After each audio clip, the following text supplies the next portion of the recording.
Second time. Hello, everyone, and welcome to Life Support Live. This is the weekly show that explores how Star Trek can help us to boldly go in our own lives, better ourselves, and the rest of humanity. Hey, I'm Dr. Trek, Larry Nemecek, and with me is... Dr. Ali Mattu. Welcome to the show. Larry, you have to say your line.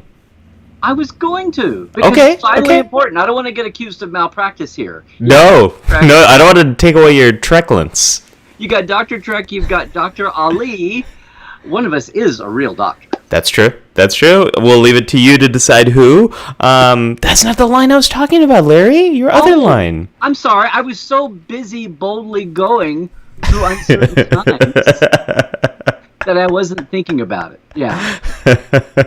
Wow, Ali is loud. Okay, let's fix that. You know what happened, folks, with that is I was doing a different stream yesterday, and the subspace channels, there was just too much interference. But yes, Larry, so not only do we help people to boldly go, but what do we remember to do along the way?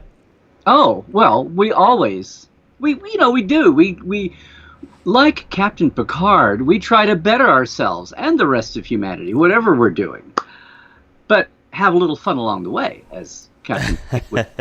Yes.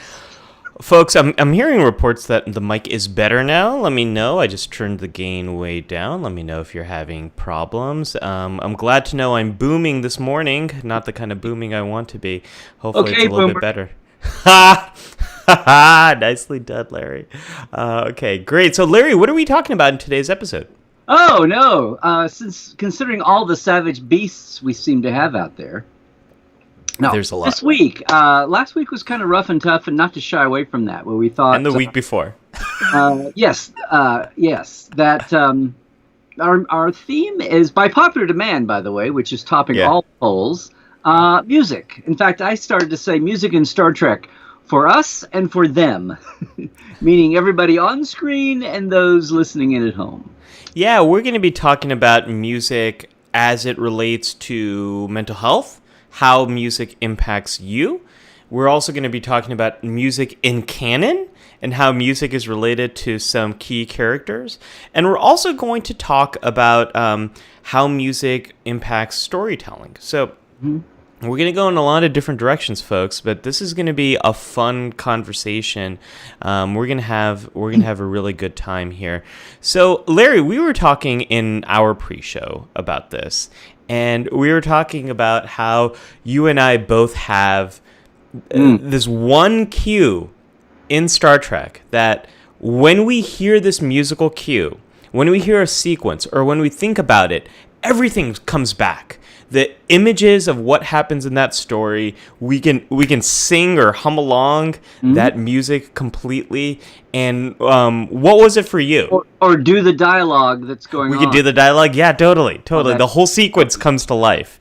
There's all these iconic moments in Star Trek music, and we'll talk about some today. But I mean, to me, and you would think it would be a movie score, because the movie scores always, like everything else, gets the biggest budget. They're the grandest. But no, to me, it all goes back to the Doomsday Machine.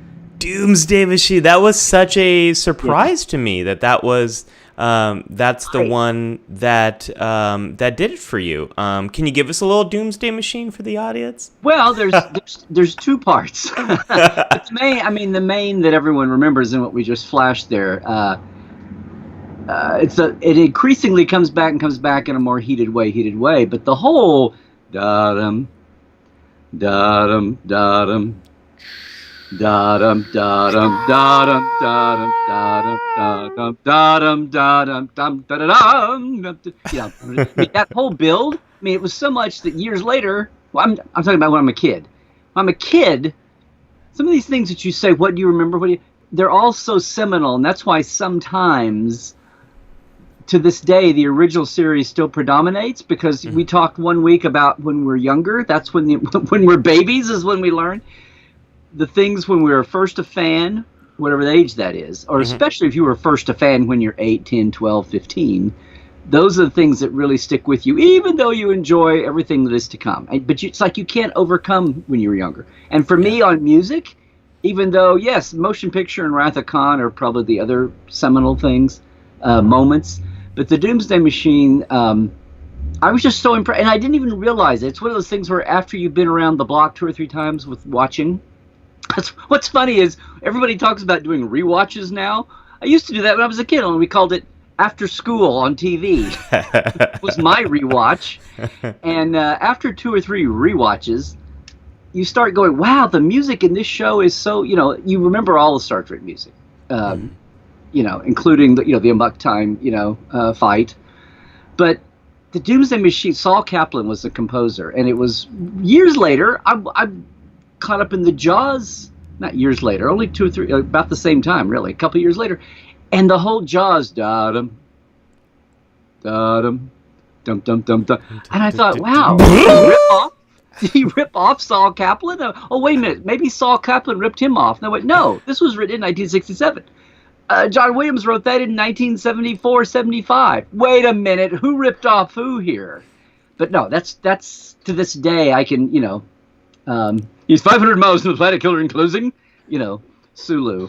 The other thing from Doomsday, though, that I always go to is, I just call it the dirge. It's when they see the constellation sitting there, and it's this very plaintive little dum da da dum dum da da dum dum da dum. It's very plaintive and very melancholy, and it's like Star Trek's little dirge. Forget what's done for a later movie when somebody dies or show. Mm-hmm. I always think of that as the Star Trek dirge. Just those little, but yes, there you go. I think I proved your point. You definitely proved my point, and we're getting a lot of love for music in the comments. But what a lot of people are bringing up, a lot of people are bringing up Amok Time, which for me with the original series, that's the theme. Do do do do do do do do do. Amok Time brings up a lot of those feelings for me, Larry. I shocked everybody, but you know what do I always say? I'm not the same old. But yes, of course, the fight song is definitely the one cue that mundane world can throw into anything. And it's been, and everybody knows what it is. It's been put in so much stuff. It's been put in. It's Friends. I don't know. Whatever. Take some sitcom and throw that in, and everybody instantly gets it. Everybody's, hey, Larry's got impressions here. Yes, he does. Larry's got some impressions for us this morning. I'm not the only one. And I love how Michael Giacchino took the Amok Time theme and put that in Star Trek Into Darkness. Probably one of my favorite moments of Star Trek Into Darkness. But that's a different episode. For me, Larry, that moment, it's not the Doomsday Machine, and it's actually not Amok Time either, but my moment comes from Wrath of Khan, and it is James Horner's, I think it's about an 8-minute track called The Genesis Countdown. It is, it's towards the end of the soundtrack, it's one of the last ones, and I know that whole sequence so well. And what I love about the whole score to Wrath of Khan, you play any part of that score and I imagine the theme, but my favorite part, or I can imagine exactly what's happening, but my favorite part of Genesis Countdown, it's every theme, Khan's theme, the Kirk Enterprise theme, they collide with each other, and there's almost like a dance, just like the Reliant and the Enterprise in space, and there's this building tension to the Genesis device being triggered, and there's also a moment in that song where, or in that piece where. Yeah.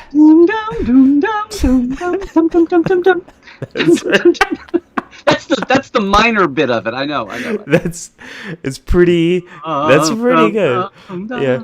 I love the interplay there, and I love the moment where Spock decides that he is going to sacrifice himself.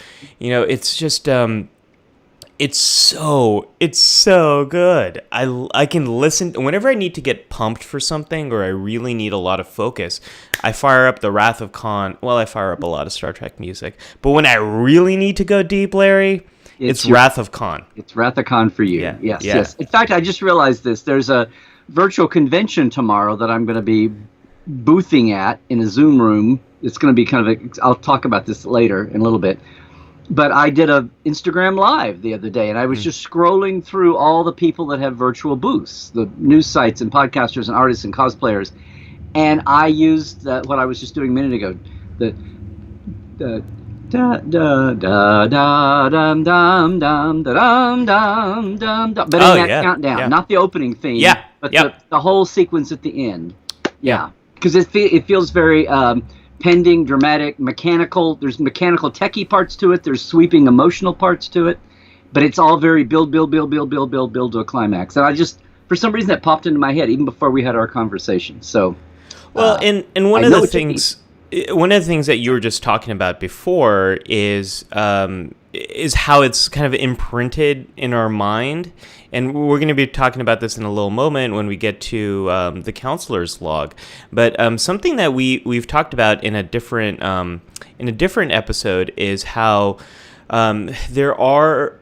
Memories are not all created equal, and memories from certain years have a bit more of an impact on us. Like our teenage years, our young adult years, those memories are much more prioritized, and they have it's called the reminiscence bump. For some reason, our teenage years and our early adult years, we really prioritize those memories more, and some believe it's because it's the first time we're going through those experiences, and our mind really does prioritize new experiences, novel experiences when it comes to forming memories. But for many of us, I'm seeing this in the comments section. Some people are saying it's the original series for me. Some people are saying, it's Undiscovered Country. There's lots of different. This is the beauty of Star Trek is there's over 50 years of music. There are so many composers. There are so many ways to do music in Star Trek that you can find. There's something for everyone. Whether you want to go back to the original series, you want to look at Star Trek Discovery. There was a comment earlier here about how Star Trek Discovery brought back some of those original sounds, and even Star Trek Picard. We're gonna. Wait, you know what? What you said. We're sitting here talking about composed music. Yeah. There's a music to the sound. Douglas Grindstaff's original. I mean, the sound, the phaser fire. Deflector shields, warping. I mean, the transporter beaming. The audio library of the original series is so iconic that people recognize those sounds almost like a tapestry of music when they're used correctly. A tapestry. And I know that's going to be our. Nothing to do with any Q Picard, bed scenes. I mean, just. We just use that term all the time, I know, but and then not to mention Discovery and Picard retapping those sounds to be, somebody would say they're fanboyish, they're nostalgic, but it's like, no, it's the universe. That's the universe. They're using the canon of the universe to do that. But still, even apart from the composed music, the sound effects can be inaudible. You're getting to just audible territory. Larry, I don't even know how we're going to get through this episode because everyone is bringing back such great moments, and this is kind of proving the point that we're going to get into. Cairo is talking about the Star Trek IV hospital chase. I love that sequence. It's so silly and fun, and the music matches that in the Inner Light suite. We've got a lot to. Yes, the hospital chase.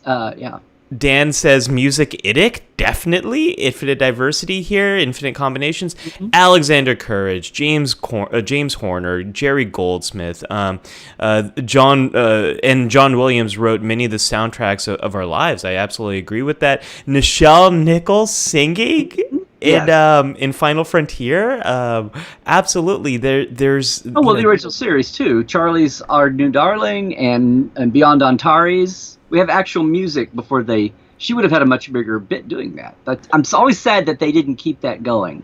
Don't forget the space hippies. Star Trek has had music has been featured in so many ways. So Larry, let's kind of get into this. Let's open up the briefing room because I think we could just go on gushing about music. But maybe what we're gushing. Dan Leckie Yeah. Well, when I was trying to remember, no, it was. We've had several mention this. Cable Guy uses the Amok Time fight song very famously. So I haven't seen Cable Guy since it came out. What's that moment? I don't remember that moment at all. Well, I'm trying to make, but it's it's Jim Carrey, and they crouch down. They're starting to fight, and he crouches down, and then the Amok Time, dum dum dum dum dum. Yeah.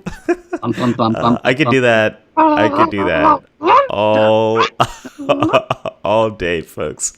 Apparently so. So let's get into the briefing room. Yeah. So Larry, I wanna also talk about how this relates to characters.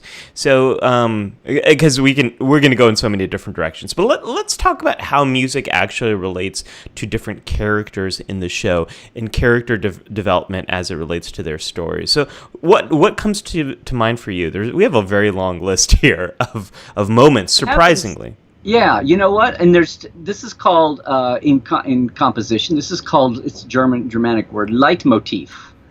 But basically, when characters get a theme, and there's two that I think of. There's probably a Kirk one floating around from the original series because they use several Alexander Courage composed the theme, which I think we're going to talk about in a second. But the original series theme, when I say the theme.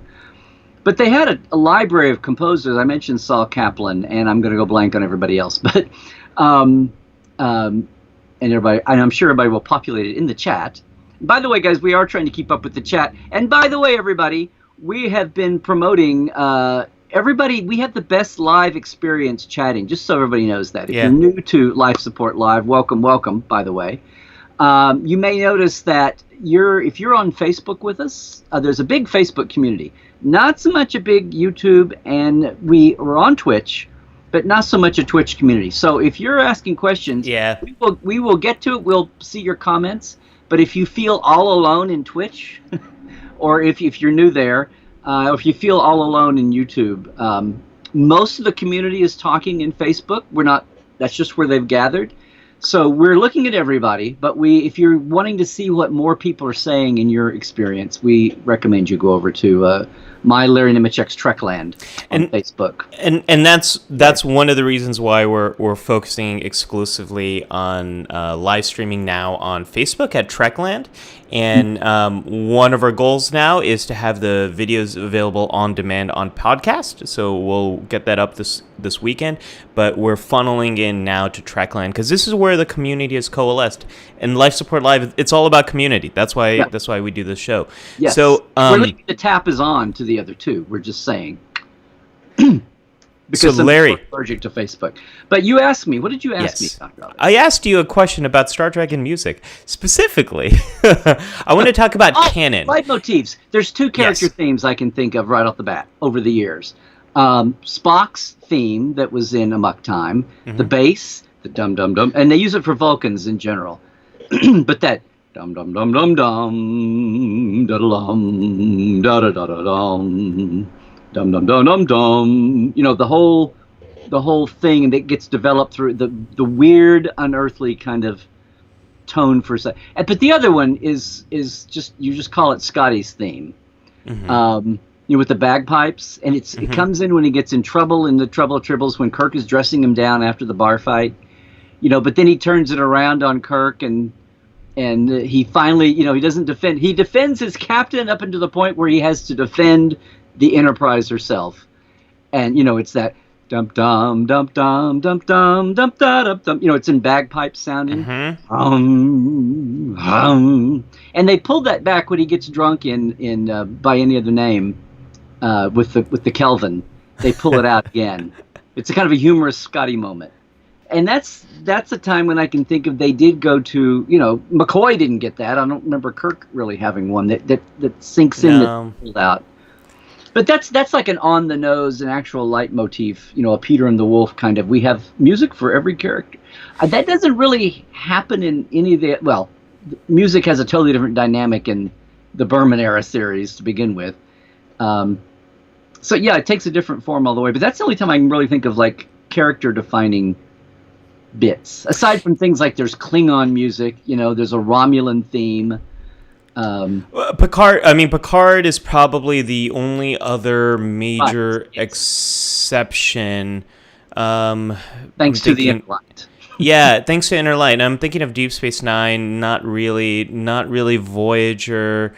Not really. Nature of the Berman. Rick Berman did not like original series style music theming and tracking. He wanted all the music to be tamped down and just be wallpaper. That 30 years later, we're not singing the way we do from original series.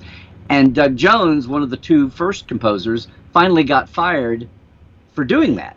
He was let go after he went all out for the Best of Both Worlds and the Borg themes, and it was the most dynamic, memorable originals, aside from the Inner Light and the theme there, which was kind of integral to it. But as far as a regular show, he was, and aside from the Inner Light, one of the few shows we remember the music from is Best of Both Worlds. Right.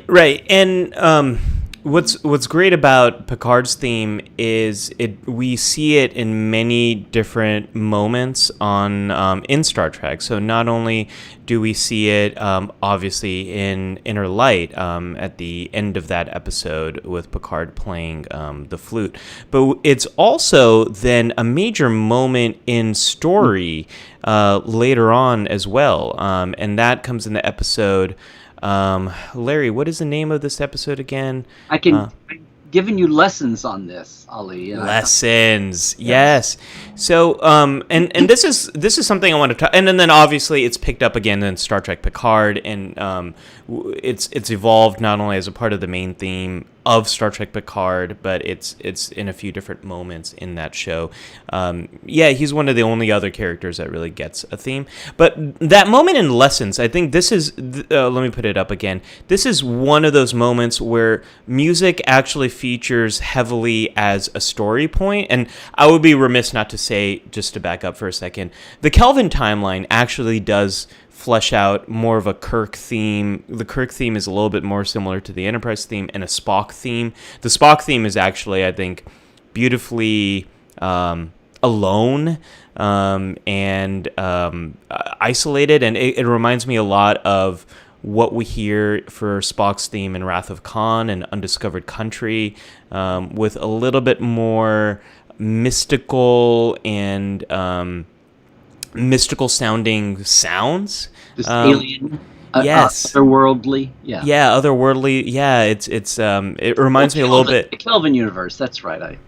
It reminds me of what Michael Giacchino did in Lost, where he would use some of the musical instruments he would use were like playing on an airplane fuselage and stuff like that. Michael Giacchino loves to do this kind of stuff, so I'm a big fan of his. But getting back to that moment in Lessons and in Inner Light, music is actually a big part of what happens to these characters. So I kind of want to talk about that. There's so many examples here. We were thinking about this, like, when is music a big part of the story of the mental health of the characters on the show and in the movies? And the first example you gave, Larry, was actually Star Trek 4. And you're like, well, music saves the world in Star Trek 4. It's the whale songs. When you brought, yes, this is beyond ASCAP. Okay, this is beyond BMI.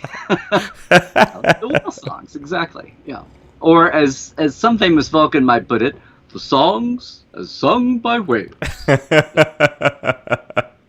So that is obviously one link over there. But if you look at T'Pol's history in Star Trek Enterprise, and I know usually when you say Star Trek Enterprise and music, most people think of this. It's been a long road. You know, I used to watch. I used to watch that. I was in college when Enterprise was airing, and my friends in my dorm room, we would watch it whenever it aired, like Friday night. I forget when Enterprise aired, but whenever it aired, by the end of one of the seasons, we created this super cheesy, horrible dance interpretation of Faith of the Heart. And my favorite, my part in that number, Larry, is I would do this. I would say, "No one's gonna bend or break me." That was my was my moment to shine. And you've resurrected it again. See, it took you right back to that time. I will not let Faith of the Heart die. I feel like I've not been fair to the chat today because there's been just you were talking about it. No, it's mostly people are saying how beautiful and amazing our singing is and how we should spend the whole hour doing that. But I do have a serious thing here to say about T'Pol. There's Infusion. We hear, we don't actually see this, but T'Pol talks about how she left the Vulcan compound, she heard a concert, and she started to feel very emotional about it. Yes. And for someone who's 100% Vulcan, that's kind of a very big deal, especially when she is serving on another planet. So right there, we get a good example of how music is so connected to emotions and memories. And this is something, again, you and I are just living this throughout this whole episode as we talk about this. Everybody watching is doing this. And everyone in the comments section. Yeah, someone earlier was mentioning First Contact, and when I listened, Scott was mentioning First Contact. The moment that was finally the Next Generation got its own theme. Larry, this is something that really frustrates me. Okay, everybody, get ready for an Ollie soapbox here. I am getting on my soapbox. It really, really bothers me that the Next Generation, its theme is lifted. It's a hand-me-down. Yeah. What the heck happened here? Why did this new Star Trek launch with an old theme? A beautiful theme. It's a wonderful theme. But every time I hear that theme, I don't think the Next Generation. I think the motion picture. Mm-hmm. And so, Larry, why did this happen? Because to this day, it frustrates me, which is why I also love. I know. I love First Contact. This is not our K3 fact. Dennis. No. Somebody's. By the way, the chat is awesome. You guys are filling in for gaps that. Music is not only something that Sue's a Savage Beast with Star Trek. It's all over the place. We could have a million. We get a cue sheet here, a memory sheet, and everybody's coming up with so many extra things. You're also filling in my gaps here when I would go lapse in the moment. But people throwing in things from all over the place. But we remember. I mean, you were lucky enough. Like me, Ali, to have been there when the motion picture debuted. We've got a whole generation of people that didn't see the motion picture in a theater. It was just one of those boxes on a shelf. Mm-hmm. And the next generation, they were 3, they were 5, they were 8, they were 12. When they watched it, when their parents showed it to them, or Uncle Fred showed it to them. And the next generation, they think of that theme as the next gen theme. And they're like, oh, why did the motion picture use the next generation's theme? So, yeah, you were just lucky enough to be imprinted by the motion picture first, I'm going to say. Yeah, but why, do you know why, Larry? What happened there? Like, why didn't... I'm going to guess that it's because, and somebody mentioned this too, that Dennis McCarthy wrote a theme. Yeah. And just like he did for Generations, and just like there was a theme written for Enterprise before they went to Patch Adams. And then they used it later, for the closing theme. And if people hear the closing theme and go, now why didn't it's a little soft, but then again, the opening of Enterprise is a remembrance. So I don't know. You're finding that balance between nostalgic, sentimental, and Star Trek triumphant, hopeful outlook kind of tone is interesting. So I guess they didn't feel like, or like the costumes made for Generations. At the last second, it was done. It was changed. Let's just do this. Let's just use that in the library, and we'll have a... Yeah, Robert says Next Generation is the continuing Star Trek saga, so why change perfection, Dr. Mattu? It's a good point that there is some continuity there, but I think the real continuity in Star Trek comes from the Alexander Courage, the opening notes from the theme to Star Trek. Oh, what a great graphic! Yeah, that is our continuity. That is the connection between all of Star Trek. So I don't know. It still bugs me. But we should get back to the briefing room here. I think Cairo also mentioned. What do you mean? Kylo also mentioned that music also saves the day in the Kelvin universe. So the Beastie Boys, Sabotage, can't stand it. I know you planned it. I'm going to send it straight this Watergate. Big part of my childhood. Sabotage. You're in the Sabotage. That was the song that disables the swarm. And allows the crew on board. God, what was that ship? That beautiful ship. I really love that design. To get back to the space station, Yorktown. What was that ship, Larry? The Franklin. The Franklin. Yeah. I love the Franklin design so much more. Sorry, I was reading chat and That's okay, Larry. We could divide our tasks here. I love the Franklin design so much more than the NX-01. I thought it was such a beautiful design here. But anyways, so the music does save the day there, obviously, yes. But let's talk about the Doctor for a moment. This is something you and I went back and forth on. So music is really core to who the Doctor is in Voyager. So if we look at the Doctor, and boom, here he is. So one of the things we notice about the Doctor is as the Doctor continues to evolve, he wants more to do. And it reminds me actually of a line from Battlestar Galactica. It's not enough to live. You have to have something to live for. I'm totally butchering it, but Adama says that line early in season 1. And that's the vibe I get with the Doctor, is having something he can work on as a form of expression and something he can master and improve and something outside of his daily life. He needed that, and for him, it became music. Yes, I'm sorry. I'm doing bad. I got engrossed in the chat over here. I was like, oh, people are being historical over here. Oh wow, we're discussing lots of different music. Zahir, thank you. I'm glad you enjoyed my Sabotage. People got off of your whole TMP TNG theme. Did I incite a little bit of TNG motion picture? A lot of backgrounding going on there. Yes.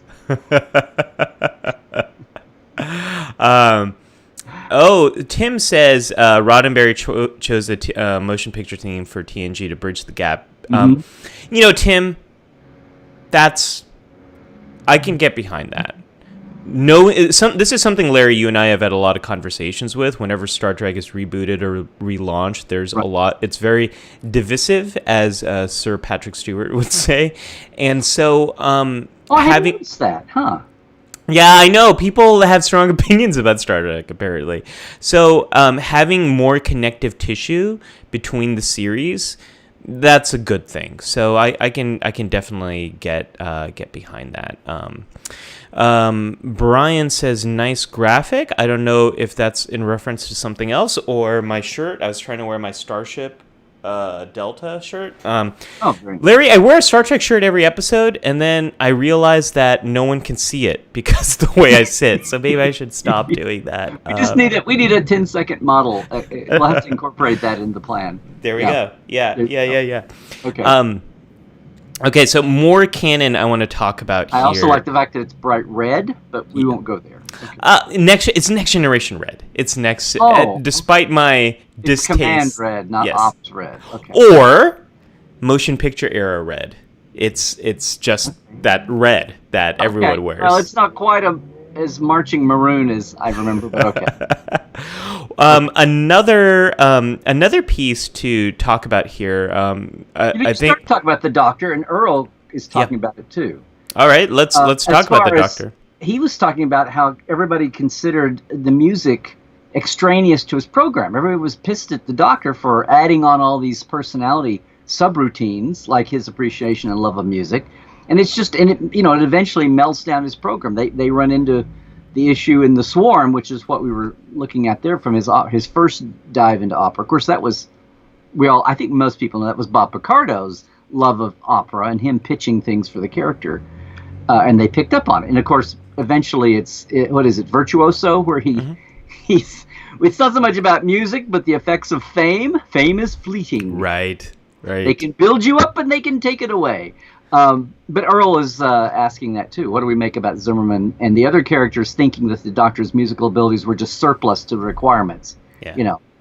We wouldn't have the problem if you weren't like loading up your capacity here with all this frivolous stuff like music. That I think that's a very similar discussion a lot of parents sometimes have with their teenagers. Like, why are you listening to this stuff? Like, this is why are you listening to this junk? I think that every generation doesn't understand the music of the next generation. Or why are you pun filling intended. up your time with fill in the blank? It's just junk. Right. Totally. Yeah. And this is also getting into counselor log material a little bit, but music it's not just about it's not just a pastime, but it connects to identity, connects to mood. We're gonna dive through all of that sort of stuff. And the Doctor's was evolving. The Doctor had the original programming of a emergency holographic medical officer, an EMH, and he was evolving. He needed more, and if you want him to function like a artificial life form, he has to evolve, and that means having pastimes, having passions, having something that he can claim as his own and gain mastery over it. I mean, there's something called the flow state, and this is where are we in the counselor's log now? We're not. The counselor's flow state I did not plan to talk about, but so this is a bonus. This is a bonus Dr. Batu tip. No extra charge, everybody. No charge, no copay. The flow state is when you're completely absorbed in activity. Time is passing by very quickly. A lot of people, when people talk about the runner's high, or when people are completely engrossed in like swimming or running, it's probably like a little library. When you're in a library and you lose time. When you're reading, people actually went to libraries. When we went anywhere, Larry. This happened to me on the subway when I lived in New York City. Sometimes if I was reading something, I'd get really absorbed into it. I might miss my stop just because I've lost track of time. Mm-hmm. So the flow state, it's what's really core to it is your ability is meeting the challenge at hand. So the way I describe it is if I was playing chess against a chess master, no one's experiencing flow because he or she or they just completely destroy me. I have no fun. It's not in flow inducing for anyone. But if I'm playing with someone who's at the exact same level as me and we both enjoy playing this game, it's probably going to produce flow.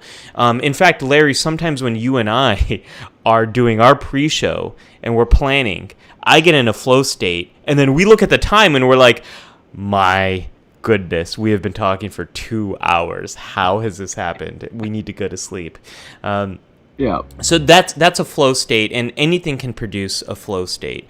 And so we all need to find activities in our life that do produce a flow state for us. And the Doctor needed that as well. And for the Doctor, music really became that, something that he could continuously work on, increase his abilities, and increase the challenge of the task. Yeah, my mind is like sweeping over any other character that was allowed to have that. That's a big swath there. Somebody that was allowed to have that kind of ongoing. I don't know. Maybe you've got your data, and data proves this. Data just experimenting humanity, which is I don't know. Everything. Data had so many hobbies. He wasn't like flowing into any of them, whether it was role playing Sherlock Holmes or whatever, or O'Brien and Bashir on their holosuite adventures flowing. But I think he might be unique that way. Of course, the chat will fill in some gaps here for me. And if we're talking music, we should also talk about Vic Fontaine and Deep Space Nine. There is a lot there that really ties into everything we're talking about, Larry.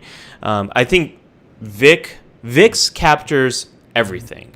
So there's the holodeck and characters going here for some relief.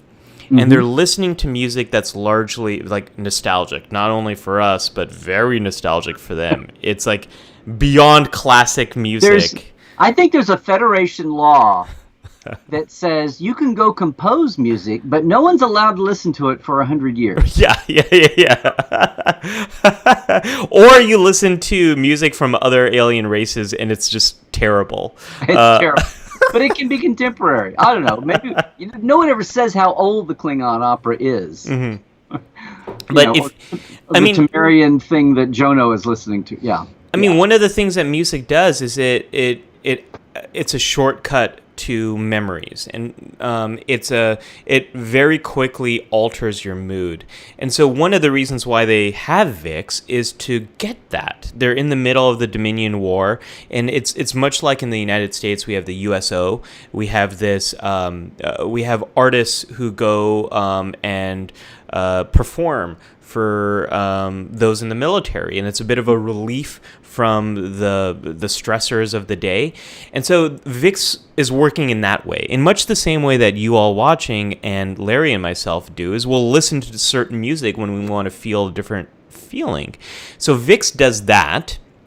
It's activating memories for us, listening to some of that nostalgic moments. It's also doing things for characters, and we see that for Odo and Kira. It brings them together, but then even more so, as I think Zahir first mentioned this in the comments, but Nog goes through a whole journey about working through his trauma of losing a limb in a battle with the Dominion, and music and his relationship to music and to Vix is a big part of his rehabilitation. Which we weren't going to hit because we're going to save that for the PTSD. Yes. But yes, definitely so in the canon of music. And it's interesting that it's nostalgic, and I just want to say this due to where we've been the last couple of weeks, but people point out when we did our racism show, Prejudice, and I should say round one because it's way too thick and thorny an issue and a part of our times today to only knock off in 1 week. So we'll come back around for that. I want to do coming up. But when it's easy to look at Far Beyond the Stars and Future Tense and some of the other shows. But there's a moment early in the Vix arc, and I forget which episode. I don't think it's His Way. It's later. Somebody's going to pop it in here. But there's a moment when Cassidy is trying to get Sisko to go to Vix. You realize that everyone's been in the Vix holosuite except Sisko. And Cassidy is needling about it because she's all dolled up in her 40s. She's all getting 400 years retro too. 300, 400. And finally, Sisko says, "No, I'm not going," because that was 1962 Las Vegas, 20th century Las Vegas. Yeah. Our people, which is so rare to hear that in Star Trek. Yeah. But he's connected enough to it that he appreciates the modernity of the Federation Starfleet outlook about equality, at least among humans. But pretty much everybody. But still, those Tellarites, they never get full respect. But he points out that if he goes into Vix, he's feeling like he's betraying history because 1962 Las Vegas was not was not integrated. It was totally segregated. He says, "You will not see us in a place like Vix." And Cassidy, bless her heart, says, because she doesn't want to feel guilty about going in there, but she doesn't want to feel guilty for no reason. And she says, no. It's not history. It's not a recreation. It's all the best. It's, as I was just watching this the other day, it's as if things were fair then, and we're all welcome there. And you will see everybody comes to Vix. To rip off Everyone Comes to Rix from Casablanca. Her point is that it's not pure history. It's recreated. It's been equalized. All the good parts of it are here without the residual bad. And that finally gets him in there, and then we find out that the best is yet to come, and they say, okay. As Cairo says, is such a great moment when Sisko starts to sing that. Yeah, I think that moment in the 90s now, it almost foreshadowed the whole discussion around the Hamilton musical. And we had Scott just said musical being a shortcut to memories. That's really how music is used in musicals. Emotions, memories, time frame, etc. can be converged more immediately by the use of song. And music here is... music functions in much the same way that language does. And not only is it a shortcut to memories, not only can it alter the way you feel, but it communicates. And so much is being communicated in musicals, so much is communicated in that music in the moment when Sisko starts to sing. And it is this, this is how things should have been. They weren't, but this is how they should be. And that's also what I see with the Hamilton musical, that it's America now. We're seeing a story about America's origin, but it's being portrayed by what America looks like now, which I think is so cool. And not sounds like now. What it sounds like now. Exactly, what it looks like and sounds like now. And not to promote another giant media conglomerate, but Hamilton is coming out July 4th on Disney Plus. So if you haven't seen it, it'll be there.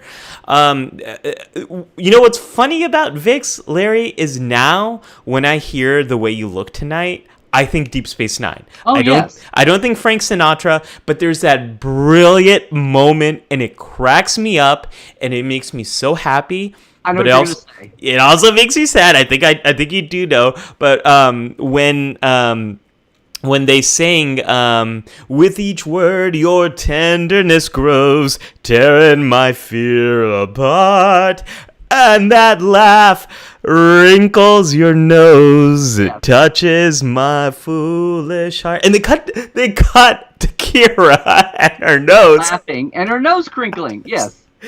So it's so good, and it reminds me when I first saw that episode. I saw that coming a mile away. Yeah, and I was so sad, to see the show go. And now I hear that song, and that's what I think. That's the moment. And so Vix it's all of this. Everything that we're talking about, it's all Vic Fontaine. And as we were saying, and I think Cairo 47 on Twitch was talking about that, he's almost like all those functions of Vic, what it does for people, but he's a singer counselor in the way that Guinan was a bartender counselor a little bit. So it's most seen in the Nog episode. Larry, yes. Are you looking at chat or am I? I'm looking at Earl. Oh, Earl just talked about Yes. I put up Insurrection. I'm sorry, I put up Nemesis, and that's Blue Skies.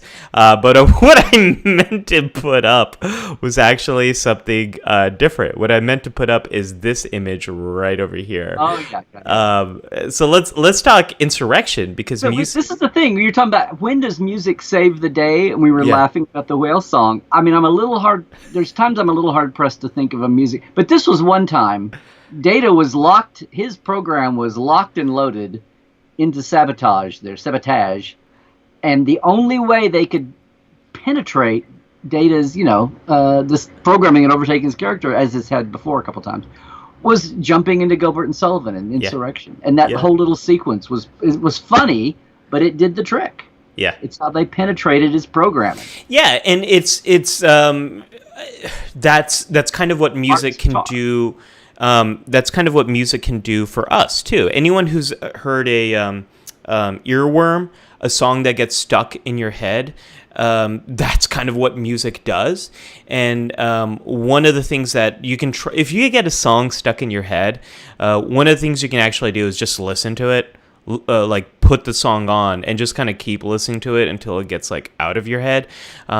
There's something about it being incomplete, like you get a piece of it, but you don't listen to the whole song, but your mind sort of wants to, the programming is still firing away, so you can do that. But music does that, Larry. We can be passing by on the street, something that we used to do in the before coronavirus times.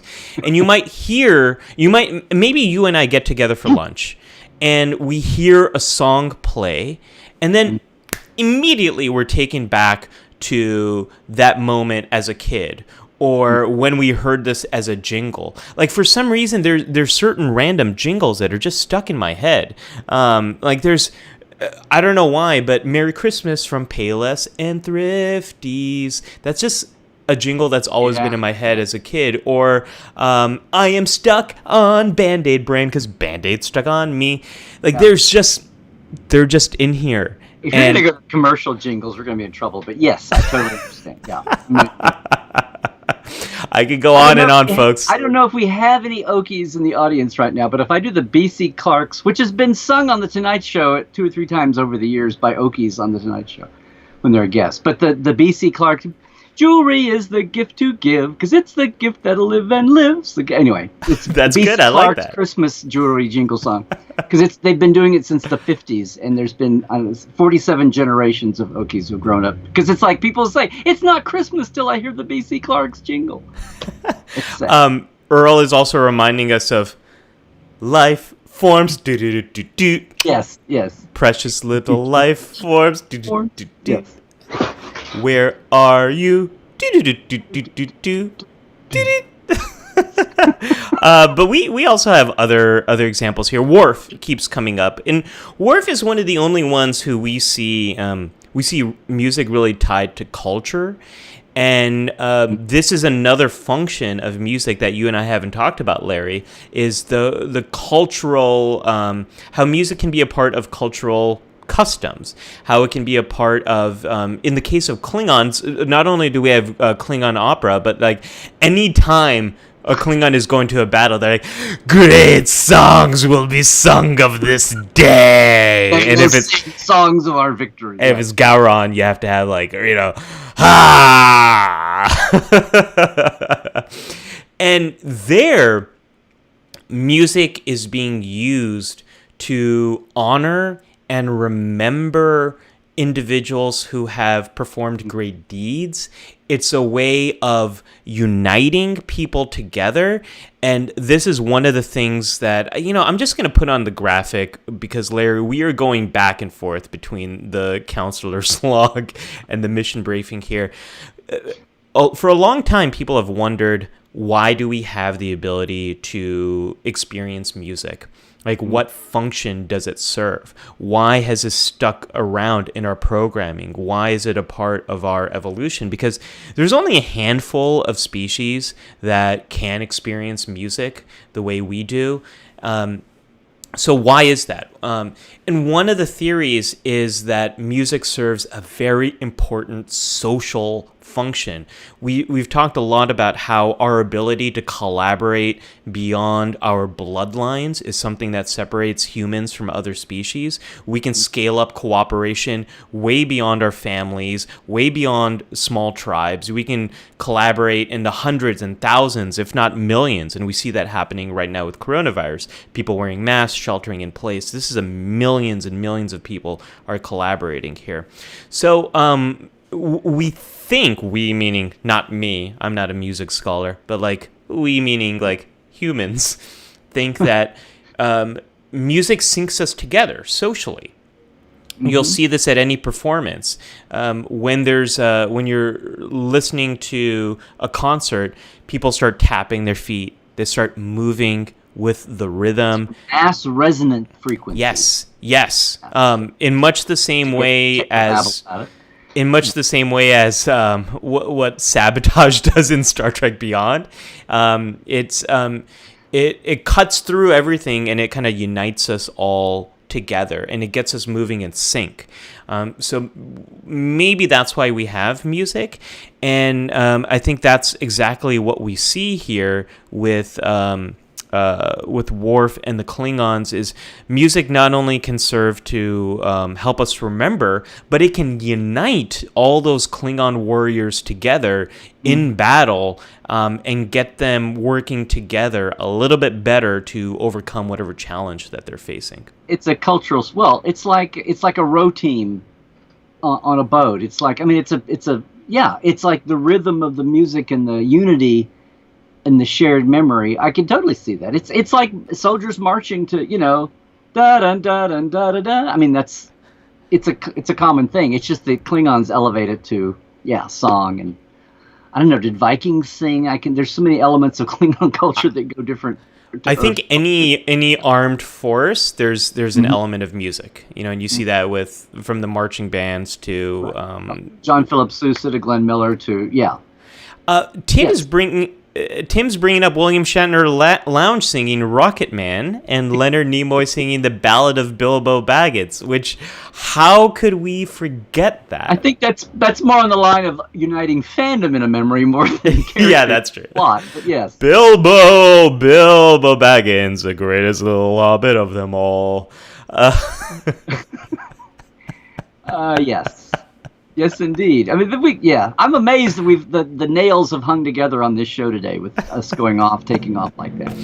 Oh my gosh, Larry, they're going in so many different directions. There's one more thing I want to say about for the counselor's log, and this is something that I talk about with a lot of the people I work with. Is not only is music. It's a shortcut to memories and emotions, and it completely transforms the way you feel. Music can be very validating. So listening to sad music when you are sad can make you feel a bit less alone. It can help you to feel like you're being seen, like you're being heard, like your emotions, your thoughts make sense. And sometimes, which was not Star Trek, but yes. Well, I don't know if you've had this experience, Larry, where you're really sad, you listen to sad music, and it feels good, but then you get like even more sad. So that's something I talk about with a lot of the folks I work with, is when is what we call mood congruent music. So when you're sad, listening to sad music. When you're happy, listening to happy music. When is it too much?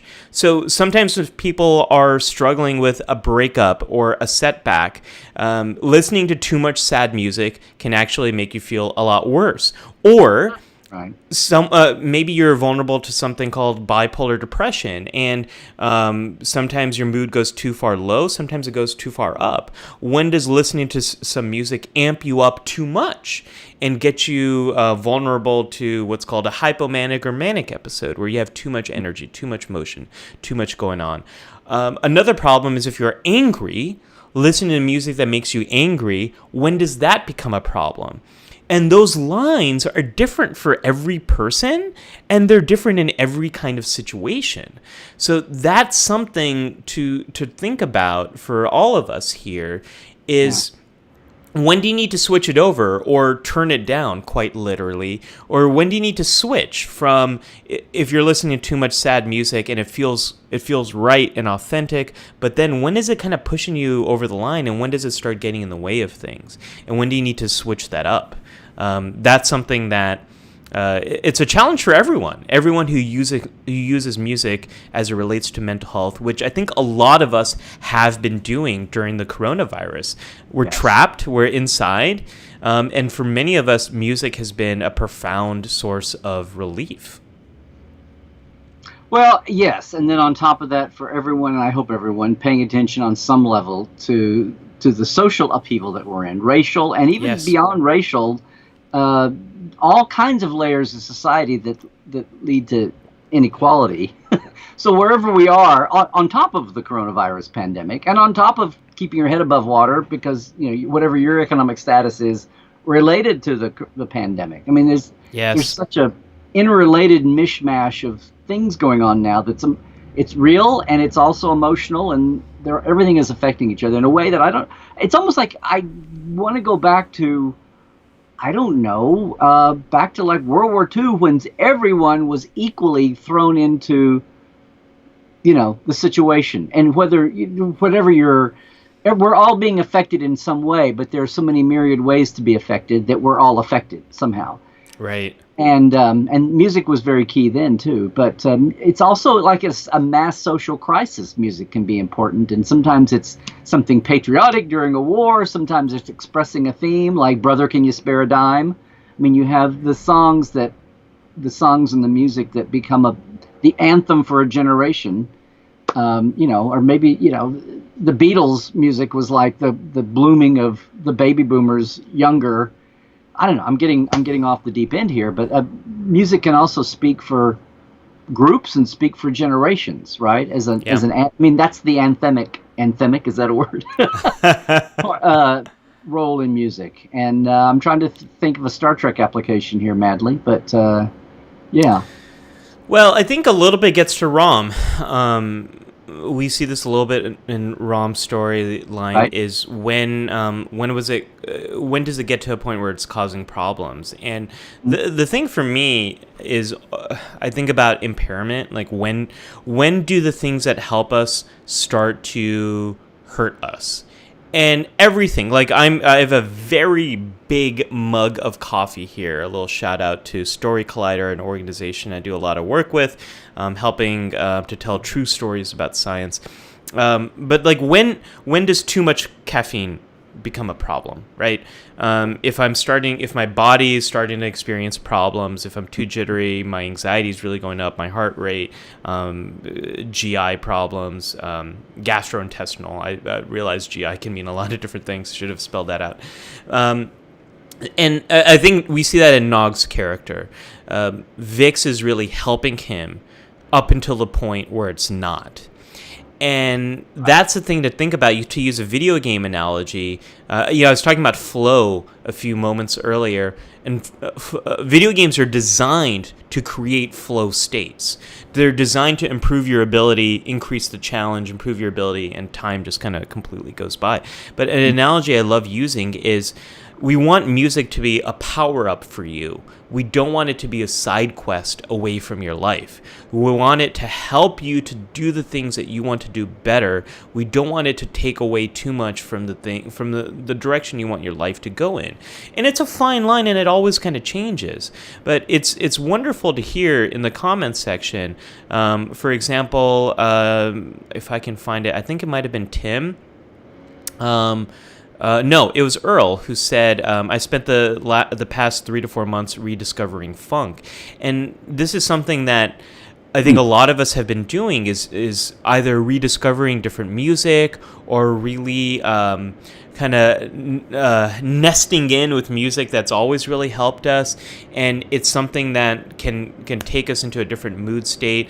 I don't know if I mentioned on Live Support Live, I've mentioned it over at the Psych Show, but for me, my daughter and I, she's almost 3 years old, and every day we do a dance class, and we listen to a bunch of Broadway songs, and a couple of non-Broadway songs, but like the song from Zootopia is in there, and just listening to this like upbeat, happy storytelling kind of music. Sometimes it's not so happy. Like we have Les Miserables, one day more in there as well. One day more. That's not happy. It's mixed, but.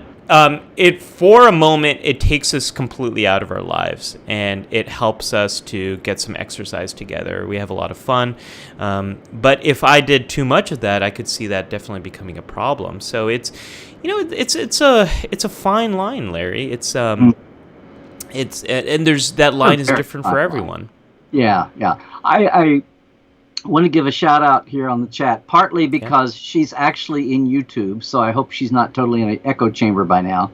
But Sylvia Guerrero has said once or twice about Native American music, and she says it helps her with her ADHD and bipolar. It relaxes her mind at night. When going to sleep, it helps me.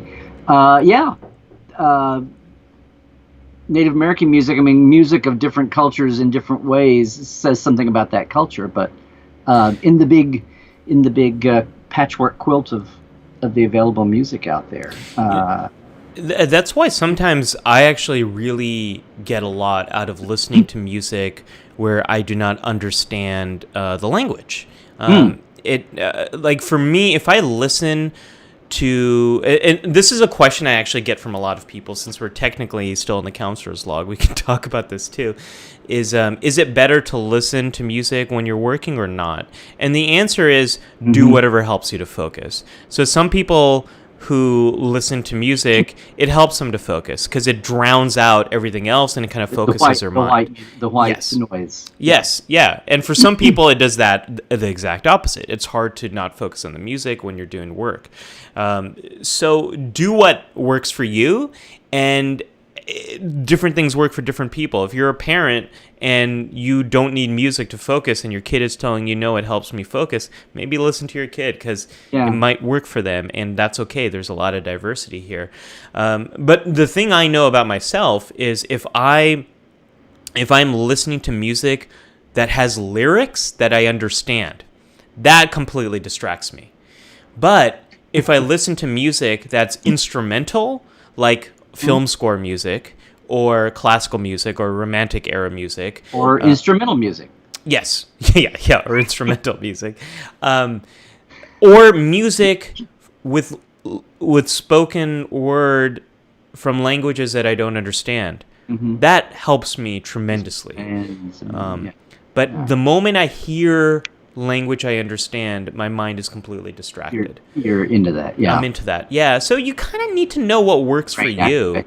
I know a lot of people who have ADHD for whom music is what helps them. I know a lot of people who have ADHD and music completely distracts them. So there's a lot of diversity here. There's a lot of room. We need lots of different brains. Infinite diagnosis and infinite combinations. That's IDIC. It always comes back to IDIC. Oh, Larry, I get it. It's a D word. Very good. Okay.